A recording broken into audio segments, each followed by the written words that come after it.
So supreme ಕೋರ್ಟಲ್ಲಿ ಹೇಳಿದ್ದನ್ನು ಈ ದೇಶ ಎಲ್ಲರೂ ತಲೆಬಾಗಿ ಕೇಳಬೇಕು. ಅದನ್ನು ಸರ್ಕಾರ ಎಲ್ಲೆಲ್ಲಿ ಈ ಫ್ರೀ ಸ್ಕೀಮ್ಗಳಿದೆ ಅದನ್ನು ಮುಂದೆ ಸರ್ ಬಟ್ ಈಗ ಸುಪ್ರೀಂ ಕೋರ್ಟ್ ಏನು ಕ್ಲಿಯರ್ ಡೈರೆಕ್ಷನ್ ಏನು ಕೊಟ್ಟಿಲ್ಲ. ಸುಪ್ರೀಂ ಕೋರ್ಟ್ ಹೇಳಿರೋದು ಅಭಿವೃದ್ಧಿಗೆ ಸ್ವಲ್ಪ ಹಿನ್ನಡೆ ಆಗಲ್ವಾ ಅನ್ನೋ ಪ್ರಶ್ನೆ ಮುಂದಕ್ಕೆ ಕೇಳಿದೆ. ಸೊ ಅದನ್ನು ಸಂಬಂಧಪಟ್ಟಂತೆ ಯಾರ್ಯಾರು ಅದನ್ನು ಗ್ಯಾರಂಟಿ ಯೋಜನೆಗಳನ್ನು ಇಂಪ್ಲಿಮೆಂಟ್ ಮಾಡ್ತಾರೆ. ಯಾಕಂದರೆ ನಮ್ಮದು ಗ್ಯಾರಂಟಿ ಕೊಟ್ಟರು ಕೂಡ ನಾವು ಅಭಿವೃದ್ಧಿ ಮಾಡ್ತಾಯಿದ್ವಿ ಎಲ್ಲರಿಗೂ ಕೊಡ್ತಾಯಿದ್ವಿ. ಸೊ ಎಲ್ಲಿ ಆದರೂ ಎಫೆಕ್ಟ್ ಆಗುತ್ತೆ ಅನ್ನೋದು ಆಯಾ ರಾಜ್ಯ ಸರ್ಕಾರದಲ್ಲಿ ನೋಡ್ಕೊಳ್ತಾರೆ. ರಾಜ್ಯ ಸರ್ಕಾರ ಚಿಂತನೆ ಮಾಡುತ್ತೆ ಸರ್. ಅದನ್ನು ಹೇಳ್ದಲ್ಲ, ಈಗ ನಮ್ಮ ಸರ್ಕಾರದಲ್ಲಿ ಈಗ ಕರ್ನಾಟಕದಲ್ಲಿ ನಾವು ಗ್ಯಾರಂಟಿಗಳನ್ನ ಬಂದ ತಕ್ಷಣ ಇಂಪ್ಲಿಮೆಂಟ್ ಮಾಡಿದ್ದೀವಿ. ಸಮರ್ಥವಾಗಿ ಜೊತೆಗೆ ಅಭಿವೃದ್ಧಿಗೂ ಹಣ ಕೊಡ್ತಾಯಿದ್ದಾರೆ ಸಿದ್ದರಾಮಯ್ಯನವರು. ಸೊ ಇದು ನಮಗೆ ಅಷ್ಟು ಮಟ್ಟಿಗೆ ಇನ್ನೂ ಇಂಥ ಎಫೆಕ್ಟ್ ಕಾಣ್ತಾ ಇಲ್ಲ. ಬೇರೆ ಸ್ಟೇಟ್ಗಳು ನಮಗೆ ನೋಡಬೇಕು. ಸುಪ್ರೀಂ ಕೋರ್ಟ್ ಕೊನೆಗೆ ಏನು ಡೈರೆಕ್ಷನ್ ಕೊಡ್ತಾರೆ ಅದನ್ನೆಲ್ಲರೂ ದೇಶದಲ್ಲಿ ಪಾಲನೆ ಮಾಡಬೇಕು. ಬಾಗಲಕೋಟೆಯಲ್ಲಿ ಶಿವಾಜಿ ಮಹಾರಾಜರ ಮೆರವಣಿಗೆ ಸಂದರ್ಭದಲ್ಲಿ ಕಲ್ಲು ತೋರಣ ಈಗಾಗಲೇ ನಮ್ಮ ಪಕ್ಷ ಖಂಡನೆ ಮಾಡಿದೆ. ಅದೇ ಮತೀಯ ಈ ರೀತಿಯಾಗಿ ಮಾಡಬಾರ್ದು ಅನ್ನೋದು ನನ್ನ ಅಭಿಪ್ರಾಯ. ಸರ್, ಈಗ ಕಾಂಗ್ರೆಸ್ ಸರ್ಕಾರದ ರಕ್ಷಣೆಯಲ್ಲಿ ಗಾಂಜಾ ಮಾರಾಟ ಮತ್ತು ಸಾರಾಯಿ ಮಾರಾಟಗಳು ನಡೀತದೆ. ಆಮೇಲೆ ರೆಸಾರ್ಟ್ಗಳೆಲ್ಲ ಜಮೀನುಗಳೆಲ್ಲ ರೆಸಾರ್ಟ್ಗಳಾಗಿ ಪರಿವರ್ತನೆ ಆಗ್ತದೆ. ಕಾಂಗ್ರೆಸ್ ಸತ್ಯಕ್ಕೆ ದೂರವಾದ ವಿಚಾರ.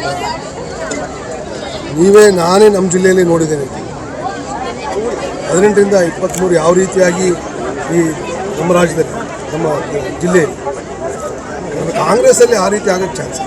ಹುಬ್ಬಳ್ಳಿಯಲ್ಲಿ ಜೈಲಲ್ಲಿ ಸಿಕ್ಕಿದೆ ಸರ್. ಈಗ ದುಡ್ಡು ಕೊಟ್ಟರೆ ಗಾಂಜಾನ ಸಿಗುತ್ತೆ, ಎಣ್ಣೆನೂ ಸಿಗುತ್ತೆ ಅಂತ ಈಗ ಆಲ್ರೆಡಿ ವರದಿ ಆಗಿದೆ. ಆಲ್ರೆಡಿ ಅದನ್ನು ಹಿರಿಯ ಸಚಿವರು ಪರಮೇಶ್ವರ್ ಅವರು 4-4 ತನಿಖೆ ಮಾಡಿಸಿದ್ದಾರೆ. ಸಂಬಂಧಪಟ್ಟ ಅಧ್ಯಕ್ಷರು ಕ್ರಮ ತಗೊಂಡಿದ್ದಾರೆ.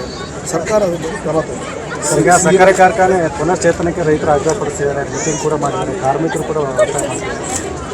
ನೀವು ಈಗ ಅದು ಭಾಳ ದಿವಸದ ಒತ್ತಾಯ ಇದೆ ನಮ್ಮಲ್ಲಿ. ಇನ್ನು ಕಬ್ಬು ಬೆಳೆ ಇನ್ನೂ ನಮಗೆ ಸಫಿಷಿಯೆಂಟು ನೀರು ಪೂರಕವಾಗಿರ್ತಕ್ಕಂಥ ವಾತಾವರಣ ಬೇಕು.